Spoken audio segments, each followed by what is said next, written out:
उम्मीद है तमाम दोस्त खैरियत से होंगे। आज आप देख रहे हैं दो मेरे साथ शिकरे बैठे हुए हैं, शहजाद साहब और मज़र साहब। ये दोनों क्योंकि पब्लिक सर्विस कमीशन के प्रोसेस से गुजर चुके हैं और दोनों ग्रेड 17 में सिलेक्ट हुए हैं। तो आज मैं इन दोनों से ये पूछना चाह रहा हूँ कि हमारे वो उम्मीदवार जो पेपर अटैम्प्ट करते हैं पब्लिक सर्विस कमीशन का, उनमें वो कौन सी गलतियाँ करते हैं इनफैक्ट जिसकी वजह से वो 1 या 2 या 4 नंबर से इवन के रह जाते हैं। और इनसे ये भी पूछूंगा कि ये किस तरह से पेपर को अटेम्प्ट किया करते थे। तो सर बहुत शुक्रिया आपका। सर आपका भी शुक्रिया। मदर साहब आपका भी बहुत शुक्रिया। तो मैं मदर साहब से शुरू करूंगा क्योंकि इनका वेरी रीसेंट एक्सपीरियंस है। तो सर आप बताएं प्लीज़ ज़रा। बिस्मिल्लाहिर्रहमानिर्रहीम। सबसे पहले तो जुबैर साहब, मैं ये कहना चाहूँगा तमाम देखने वाले व्यूअर्स को, कैंडिडेट्स को, कि पेपर अटैम्प्ट करने से पहले जो बेसिक चीज़ है वो आपकी प्रिपरेशन है कि वो किस तरह आप प्रिपरेशन करें। मीन्स के 8 से 10 जो है ना फील्ड्स हैं जिनसे पेपर आता है, जिसमें पास स्टडीज़ हैं, उर्दू है और एवरीडे साइंस है, इसके अलावा मैथ है, इंग्लिश, इस तरह जो है ना, और इसके अलावा जनरल नॉलेज भी है। तो आप जब तक इन सारे पोर्शन को इक्वल जो है ना टाइम नहीं देंगे, प्रिपरेशन इनकी जो है ना प्रॉपर नहीं करेंगे, अगर कोई भी आपका पोर्शन वीक होगा तो जो अटैम्प्ट के दौरान या पेपर के दौरान जो है ना वो आपका एक जो है ना ड्रॉबैक शो होगा और वहाँ पे जो है ना आपकी एक वीकनेस शो होगी और उसमें जो है ना आपको मार पड़ेगी। ये तो एक अंडरस्टूड सी बात है। तो पहले आप अपनी प्रिपरेशन पर फोकस करें कि आपने जो है कौन कौन से पोर्शन को किस तरह से और कहाँ से तैयार करना है और उसको फुली तैयार करें, चाहे मैथ का पोर्शन है चाहे इंग्लिश का है। बहुत सारे लोगों को जो है ना बेसिकली जो मुश्किल होता है वो मैथ में होती है, इंग्लिश में या कंप्यूटर साइंस में। बाकी जीके और उर्दू वगैरह सारे लोग पढ़ लेते हैं, इस्लामियात। ये 3 पोर्शन ऐसे हैं कि जिन पे जो है ना ज़्यादा फोकस करना चाहिए आपको, क्योंकि यहाँ पे जो है ना आपका मेरिट ऊपर नीचे होता है और यहीं से जो है ना आप दूसरे लोगों के मुकाबले में आगे आते हैं जिनके ये पोर्शन तीनों स्ट्रॉन्ग होते हैं। तो इनको भी साथ साथ जो है ना आप स्ट्रॉन्ग करें और बाकी पोर्शन भी जो है इस्लामियात का, उर्दू का, उनको फोकस करें। तो उसके बाद जब आप फुली प्रिपेयर्ड हो के आप बैठेंगे एग्ज़ाम में, तो तब आपको पेपर फर्स्ट जो है ना फर्स्ट साइड में भी आपको पेपर नज़र आ जाता है कि पेपर जो है ना कहाँ कितना मुझे आता है, कितना मैं अटैम्प्ट कर सकता हूँ। तो फर्स्ट जो आपने अटैम्प्ट करना है उसको क्वेश्चन 1 से लेके एंड तक सारे क्वेश्चन देखने, जो जिसका जो आपको 100% श्योर हो कि इसका आंसर जो है ना मुझे आता है, तो ये वाला आंसर है, वो वाले क्वेश्चन आप जो है ना पहले अटैम्प्ट करते जाएं। और फिर जब एक दफ़ा 1 से लेके 100 तक टाइम काफ़ी होता है, अगर हम कहें ना कि 90 मिनट्स होते हैं, 100 क्वेश्चन टाइम फिर भी होता है। कुछ ऐसे क्वेश्चन होते हैं जिनमें 5 सेकंड 10 सेकंड देने पड़ते हैं जिसको। तो उसके बाद जो है ना आप 100 तक जाके फिर काउंट कर लें कि आपने जितने भी अटैम्प्ट किए हुए हैं इनमें से कितने जो है ना आपके अटैम्प्ट हो चुके हैं। अगर तो वो आपको पता है कि यहाँ तक मेरिट बनेगा, उसके अकॉर्डिंग सही है, तो वहाँ पे आप बस कर दें, पेपर को छोड़ दें। बाकी देखें, दोबारा पढ़ लें अगर कोई क्वेश्चन ऐसा रह गया हो जो आपको जो है ना, सम टाइम ऐसा होता है कि बंदा ऐसा क्वेश्चन छोड़ा था जो 100% आपको आता होता है। बहुत दफ़ा ऐसा हमारे साथ भी हुआ है कि हम फर्स्ट टाइम इमोशनल हो जाते हैं। हाँ, इमोशनल हो जाते हैं, खुश भी हो जाते हैं। सम टाइम ऐसे 2-3 क्वेश्चन छोड़ाते हैं कि बाद में देखते हैं यार हमने ये तो अटैम्प्ट ही नहीं किए थे क्वेश्चन। तो दोबारा भी आप जो है ना उसको रीचेक करें पेपर को, और उसमें मैक्सिमम जो क्वेश्चन आपको आते हैं ना, फिर सब जो मतलब आप उसके बाद आप देखें कि 2 ऑप्शन कौन कौन से हैं, कौन कौन से क्वेश्चन के जिनमें 2 ऑप्शन में जो है ना आप थोड़ा वो हो रहे हैं, घबराहट का शिकार हो रहे हैं, फिर उनको कर लें। अगर आपको फर्स्ट अटैम्प्ट में बहुत कम क्वेश्चन आते हैं तो फिर ऐसे क्वेश्चन देखें जिनके 2 ऑप्शन में जो है ना आपको मसला आ रहा है, ये घबराहट का शिकार। अब जिस क्वेश्चन का आपको सिरे से पता ही नहीं है क्वेश्चन जो है ना वो उसमें उसका जवाब क्या बनता है, तो ऐसे क्वेश्चन जो है ना आप छोड़ दिया करें, क्योंकि ऐसे क्वेश्चन जो है ना फिर आपको वो नेगेटिव मार्किंग की तरफ लेके जाएंगे। ठीक है। अच्छा, मज़र साहब हमारा एक देखने वाला है, उसका नाम है मोहसिन, सरगोदा से है, वेल प्रिपेयर्ड है, मतलब 75-74 तक भी उसके मुख्तलिफ DMCs मैंने देखी हैं, उसके आए हैं, लेकिन उसे रियाजी नहीं आती। वो कहता है जी मुझे मैथ का एक सवाल भी नहीं आता, और ये उसने अपने लिए फियर भी बनाया हुआ है जी, क्योंकि मुझे रियाजी नहीं आती, मैथ्स नहीं आता, तो मेरे लिए पेपर पास करना मुश्किल है। तो उसे क्या करना चाहिए, मैथ को कैसे प्रिपेयर और कहाँ से करना चाहिए? सर ये एक मिथ है कि कोई चीज़ नहीं आती। जब आप माइंड बना लेते हैं कि कोई चीज़ मुझे नहीं आती तो फिर वो वाकई नहीं आती आपको। तो मोस्टली ये जो है ना 2020 या 21 से तो पहले यही था कि वो जो क्वेश्चन पहले होते थे वही रिपीट होते रहते थे। मीन्स के अक्सर लोग तो जो बहुत ज़्यादा नालायक थे मैथ में, तो वो जो है ना उस क्वेश्चन के जवाब याद कर लेते थे कि यार ये फ़लाँ क्वेश्चन का ये जवाब है। ये काफ़ी जितने पहले का लोग हैं PPSC करने वाले वो सब इन चीज़ों को जानते हैं। तो लेकिन अभी भी जो क्वेश्चन आ रहे हैं तो एक क्वेश्चन को देख के आप उसका आइडिया करें कि इसमें पूछ क्या रहे हैं, उसी के इर्द गिर्द ही घूमते हैं ये PPSC। उसी के एक क्वेश्चन उन्होंने मैथ का पूछा, अगली दफ़ा क्वेश्चन उसी से रिलेटेड आएगा, उसके मतलब सराउंडिंग में होगा क्वेश्चन। कोई इस तरह की कोई चीज़ नहीं उठा के ले आता कि जो आपको बिल्कुल भी समझ ना आ रही हो। जिस तरह परसेंटेज पूछ लेते हैं या प्रोपोर्शन डिसप्रोपोर्शन पूछ लेते हैं, ये इस तरह की चीज़ें जो है ना मोस्टली पूछते रहते हैं। और आजकल वैसे भी जो रिसेंटली पेपर्स आ रहे हैं उनमें बच्चों का थोड़ा है सही कि काफ़ी जो है ना मुश्किल पूछ रहे हैं मैथ। लेकिन ये क्वेश्चन जो है ना सबका एक जैसा होता है, लेकिन आपने इस पर फोकस करना है। तो इंशाल्लाह जो क्वेश्चन आ रही हैं पेपर्स में कम से कम वो आपके तैयार होने चाहिए। ये कहाँ से तैयार करें? आप उन बुक से देखें जो मतलब PPSC के मैंने तो अपनी प्रैक्टिस में ये किया था कि मैंने अलहदा कर लिया था। जितने भी मैथ के क्वेश्चन थे, इंग्लिश के क्वेश्चन थे ना, वो सारे मैंने रजिस्टर अलहदा बना लिए थे। जितने पेपर अब 2020 से लेके 2025 तक जितने पेपर आए उन सारों के जो मैथ के क्वेश्चन हैं उनको आप जो है ना एक नोट डाउन कर लें, एक किसी बुक पे लिख लें, आप राइटिंग बुक पे लिख लें। फिर उनको किसी भी एक्सपर्ट बंदे से बैठ के ना उनको आजकल तो नेट पे आप क्वेश्चन डालें तो उसका फ़ौरन जो है सोल्यूशन भी आ जाता है कि यार ये इस तरह अटैम्प्ट होगा। उसके अलावा किसी मैथ के जो है ना आप टीचर से हेल्प लें, उन्हीं क्वेश्चन को करें कि इससे रिलेटेड भी कोई क्वेश्चन आ जाता है तो उसको मैंने कैसे अटैम्प्ट करना है। ठीक, ये इसकी जो है ना गुड प्रैक्टिस है। चलिए। अच्छा सर, अब आप बताएं, मज़हर साहब ने आज बहुत टाइम दिया है हमें। बिल्कुल सर, ये एक बुनियादी तौर पर मुद्दा ये है कि बहुत सारे ऐसे उम्मीदवार हैं जो मेरिट के बहुत करीब पहुंच जाते हैं लेकिन वो बेचारे क्वालिफाई नहीं कर पाते, तो वो कहीं ना कहीं पे वीकनेसेस होती हैं उनकी। मैं ये कह सकता हूँ कि शायद कुछ ऐसे कैंडिडेट्स होते हैं जिनकी पेपर अटेम्प्टिंग स्किल अच्छी नहीं होती, कुछ ऐसे होते हैं जो वहाँ पे परेशान हो जाते हैं, कुछ ऐसे होते हैं जो मज़हर की तरह इमोशनल हो जाते हैं और छोड़ आते हैं सवाल। तो आप क्या कहते हैं, उन्हें क्या करना चाहिए? सर, एक तो मदर साहब ने बहुत सारी ना रिलेटिव डिस्कशन की है, बहुत सारी चीज़ें तो ऑलरेडी क्लियर हो गई हैं।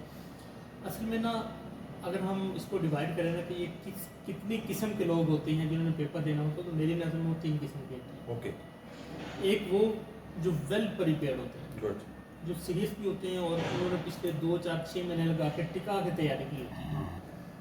दूसरे वो होते हैं जिन्होंने बुक सराहने के साथ रखी होती है, जब कभी टाइम मिला 2 सफ़े देख लिए, या जब उन्हें नींद ना आ रही हो तो उठा लिया। हाँ जी। अच्छा, और तीसरे वो होते हैं जो इस चीज़ का वेट करते हैं कि पेपर की डेट अनाउंस हो तो हम पता करें कि कौन सी बुक्स हमने कहाँ से लेनी है, सही है, और फिर उसमें से क्या करना है। ये 3 नेचर के लोग हैं। और अगर आप देखें जो रिजल्ट्स आ रहे होते हैं, अगर फ़र्ज़ किया कोई सोशल साइंसेस का बंदा है तो डिफरेंट प्लेसेस पे वही रिप्लेस हो रहा होता है, वही शो हो रहा होता है। उसकी वजह यही होती है कि उस बंदे ने अच्छी तैयारी की है। और जो बाकी 2 टाइप्स के लोग हैं, इसमें से जो दूसरी टाइप वाला है जिसने कभी कभार पढ़ना, उसका शायद कोई 30 के बाद एक का पेपर उसका निकल ही जाता है, जिसका मेरिट 40 से 45 के बीच रह जाता है। और जो तीसरी नेचर के लोग होते हैं जिन्होंने तैयारी सब शुरू करनी है, जब पेपर की डेट अनाउंस हो जाए तो मेरा नहीं ख्याल कि कभी भी उनका कोई पेपर कलेक्ट है। अब ये तो वो चीज़ें हैं जो पेपर डे से पहले मेन प्रिपरेशन की है। हाँ जी, हम सैकड़ों वीडियोज़ में बता चुके हैं कि आपने क्या पढ़ना है, कहाँ से पढ़ना है और कैसे पढ़ना है। अच्छा, अब जो दूसरी चीज़ है पेपर डे। पेपर डे से पहले की चीज़ है जी पेपर डे। अच्छा, पेपर डे को भी हम 2-3 दफ़ा डिस्कस कर चुके हैं, लेकिन आज हम चूँकि तफसील में उस पर बात कर रहे हैं। तो सर, आपके पास 90 मिनट्स होते हैं और 100 आपके पास क्वेश्चन होते हैं जिसको आपने टेक करना होता है। सबसे पहले आप ये देखें कि कौन से क्वेश्चन हैं जो आपको 100% श्योर है, पूरे फ्लो में आप वो करते हैं। जो आपको थोड़ा सा भी क्लिक करता है कि ये श्योर नहीं है, जिस पे आपने वो उसको आप रहने नहीं है। जिस तरह मदर साहब ने कहा कि आप पेपर जब देखते हैं तो आपको अंदाज़ा हो जाता है कि इसका मेरिट कहाँ पे रुकेगा। अगर तो बहुत ज़्यादा मुश्किल पेपर आया है तो उसका कंपैरेटिवली कम होगा। हाँ जी, अगर इस बहुत इजी पेपर है तो उसका मेरिट उतना ही हाई चला जाएगा। ठीक है, तो आप पहले राउंड में सारे कर लें, आपको अंदाज़ा हो जाएगा कि आपने 50 कर ली है, 50 भी ठीक है, और मेरिट इसका 70 पे जाकर रुकेगा। तो मज़ीद अब आपने एफर्ट ये करनी है कि आपने 70-75 तक मज़ीद आप करनी है, और फिर आप उनको करें जिन पे आप 50-50 हैं। ठीक है। और उसको भी करने का तरीका ये है कि 4 ऑप्शन होते हैं, उसमें से आप देख लें कि जो ऑप्शन आपको बिल्कुल श्योर है कि ये नहीं है उसको छोड़ दें, बाकी 3 रह गए, उन 3 पे आप दोबारा सोचें, फिर कड़ियाँ मिलाएं कि ये वाक़या कब हुआ था, इसमें कौन था, ये सारी चीज़ें मिलाएंगे तो आप 1 या 2 ऑप्शन पे आ जाएंगे। फिर उसमें से जो आपको मोस्ट सूटेबल लगे उसको आप कहते हैं। लेकिन अगर कोई इस तरह का क्वेश्चन आता है, ये ट्रम्प के दादा का नाम क्या था, ठीक है, तो वो तो जाहिर सी वो तो बात है, ट्रम्प को भी नहीं पता वो तो होगा। ट्रम्प को भी शायद पता हो, हमें तो नहीं पता ना। तो उन चीज़ों पे आप टाइम ना ज़ाया करें। बाकी आगे आखिर में जो मैथ वाली बात कर रहे थे ना, मेरी अपनी मैथ काफ़ी वीक है और मुझे खुद काफ़ी मुश्किल होती है, लेकिन सर इसमें 10 से 12 चीज़ें हैं समझने वाली। पोर्शन है, तनासब है, HCM है, SCM है, इसी तरह की 8 से 10 चीज़ें, 12 चीज़ें बनती हैं, जो अगर आपने बिल्कुल उसको माइनर लेवल से अगर आप शुरू कर लें तो ज़्यादा बेहतर है। 5वीं की बुक ले लें, 8वीं की ले लें, मैट्रिक की ले लें, FSC की ले लें, स्टेप बाय स्टेप आप चीज़ें समझेंगे तो आपको चीज़ें आसान से मुश्किल चीज़ें समझ आना आसानी हो जाएगी। अगर आप इस तरह से अपनी 10 से 12 जो चीज़ें हैं मैथ की उसकी तैयारी कर लेते हैं तो आपको मैथ भी यकीनन बहुत आसान लगना शुरू हो जाएगी, क्योंकि इसके जो रूल्स हैं वो स्टैग्नेंट हैं, वो बदलना नहीं है। जो आपने एक दफ़ा चीज़ समझ ली ना, जो फार्मूला वो शायद जो अक्लीदस ने बनाया था आज तक वही चल रहा है, उसमें कुछ चेंजिंग तो होनी नहीं है। अगर आप मैथ को इस तरह से तैयार कर लें तो आपके लिए बहुत आसानी हो जाएगी। अच्छा, जैसे दोनों मेरे रिस्पेक्टेड दोस्तों ने ये कहा है कि 90 मिनट्स बहुत ज़्यादा होते हैं, तो इससे सर वो काफ़ी देर से ना मेरे दिमाग में एक बात आ रही थी। हमारा एक दोस्त कहता होता था कि इम्तिहानी मरकज़ के अंदर गुजरे हुए 90 मिनट, कोर्ट के अंदर गुजरे हुए 90 मिनट और ऑपरेशन थिएटर के अंदर गुजरे हुए 90 मिनट, ये कभी भी ख़त्म नहीं होने वाले होते हैं। सही सही। वो कहते हैं इतना ज़्यादा टाइम होता है ये, मतलब वहाँ पे कहता है ऐसा लगता है जैसे स्टे हो गया, टाइम का गुजर ही नहीं रहा। तो इसके लिए सर जैसे मैं ना हमेशा मदर साहब ने भी आपने भी तफसीलन बताया है, अगर मैंने एक और चीज़ भी देखी है सर, मेरे पास सर एज ऑफ नाउ अभी पिछले को 4-5 महीने में कम अज़ कम भी 150 स्टूडेंट्स आए होंगे जिन्होंने प्रिपरेशन की होगी, और मैं आपको फिंगर टिप्स पे उन 19 लोगों का बता सकता हूँ जो सीरियस था, जो आपको पहले से मालूम था, 150 नहीं पेपर से पहले मालूम था आपको कि ये बच्चे सीरियस हैं। मुझे मतलब अभी तक जो भी थे उनमें से जितने भी बच्चे आए हैं, मुझे ये सिर्फ 19 लोगों का अभी मुझे नाम पता है, और 150 में से 20 लोग, 150 में से 20 लोग, मतलब इतनी मतलब परसेंटेज है कैंडिडेट्स के, मतलब जो पार्ट पे ना बहुत ज़्यादा फेलियर्स हैं।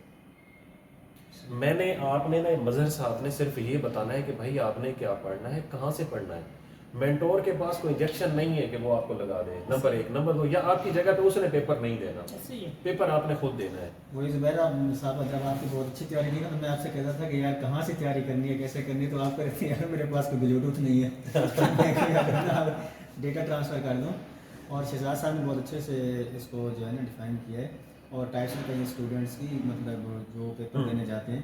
तो एक और टाइप्स भी होती है जो तैयारी बहुत अच्छी कर रहे होते हैं, मतलब लगे भी होते हैं, दिन में 10-12 घंटे 14 घंटे वो लगे होते हैं, लेकिन वो ना कोई सिलेक्टिव पेपर दे रहे होते हैं। मतलब कि एक पेपर दे लिया कोई जो उनको मतलब सूटेबल लगा, फिर जो है ना वो आगे 2-3 पेपर उन्होंने छोड़ दिए, फिर कोई और पेपर दे, लेकिन इस तरह नहीं है। वो हमारे एक दोस्त हैं, वो कहते हैं कि यार जब तक आप ग्राउंड के अंदर उतरेंगे नहीं ना तो आपको पिच का पता नहीं चलेगा, बाउंसी है, स्लो पिच है, बॉल किस तरह आ रहा है, स्विंग आ रहा है, बैटिंग विकेट है, बैटिंग है, बॉलिंग, जब तक आप ग्राउंड के बाहर आप देखते रहेंगे ना आपको कुछ पता नहीं चलना। तो वो उन दोस्तों का तरीक़ाकार भी ये था कि वो उनका जब कोई टारगेट होता था ना कि हमने ये पेपर पास करना है, तो वो चाहे 17 में ऑलरेडी थे, और 17 की और अच्छी जॉब जो है ना उसका पेपर उन्हें पता था कि इसकी तैयारी करनी है, तो उससे पहले ना वो जो है ना जूनियर क्लर्क के पेपर देने गए होते थे मुल्तान या लाहौर में। अच्छा, उनसे कहते थे यार कि आप जो है ना 17 पे बैठे हैं तो आप जूनियर क्लर्क का पेपर देने क्यों गए हुए? तो कहते हैं यार जब आप जाते हैं ना कम से कम जो 10-15 न्यू क्वेश्चन आपको मिल जाते हैं ना वहाँ से, वो आपके आगे वाले टारगेट को अचीव करने के लिए डेटाबेस में जो है ना वो आगे बढ़ते रहते हैं। तो ये चीज़ें भी हैं कि आपने पेपर भी देना है, साथ साथ सिर्फ तैयारी नहीं करनी। जब तक आप पेपर नहीं देंगे आपको जो है ना वो अप्स एंड डाउन का पता ही नहीं चलेगा कि यार किस तरह जो है ना वो पेपर पूछ रहे हैं, किस उस पे जा रहे हैं, ट्रैक पे जा रहे हैं, और कौन सी जो है ना फील्ड से ज़्यादा क्वेश्चन पूछ रहे हैं। ये चीज़ भी जो है ना वो स्टूडेंट ने अपने माइंड में रखना है। और कुछ ऐड करना चाहते हैं नहीं, थैंक यू। आप कुछ ऐड करना और चाहते सर जो इन्होंने बात की ना आखिर में वो है मॉक एक्सरसाइजेशन वाली हम्म। पर भी हम लोग कई दफ़ा आप लोगों को कह चुके हैं कि अगर आप सीरियस हैं पेपर पास करना चाहते हो तो मॉक एक्सरसाइज बहुत ज़रूरी है, हैं? भले वो आपका पेपर हो या भले आपका इंटरव्यू हो। बस सर अब आप क्लोज कर लें। बस जी आज दो क्योंकि मेरे साथ एक्सपर्ट्स बैठे हुए थे तो मैंने टाइम से फ़ायदा उठाया। मैंने कहा आप लोगों को कुछ वाज़ो नसीहत कर ली जाए। इनफैक्ट मेरे समेत इन दोनों लोगों ने पेपर्स नहीं देने। हम अपना एक्सपीरियंस आप लोगों के साथ इसलिए शेयर करते हैं कि आप लोग दूर दराज एरियाज़ में बैठ के प्रिपरेशन कर रहे होते हैं, चलो आप तक कोई पर्टिनेंट मालूमात पहुँचे और आप लोगों को फ़ायदा हो सके। अगर हमारी वीडियो से आप लोगों को फ़ायदा होता है तो ये आप जिस प्लेटफॉर्म से भी देखते हैं, चाहे शहजाद साहब के चैनल से, मेरे चैनल से, आप उसको लाइक किया करें, चैनल को सब्सक्राइब किया करें और इसको अपने उन दोस्तों तक ज़रूर शेयर किया करें जिन्हें इनकी मालूमात की ज़रूरत होती है। बहुत शुक्रिया।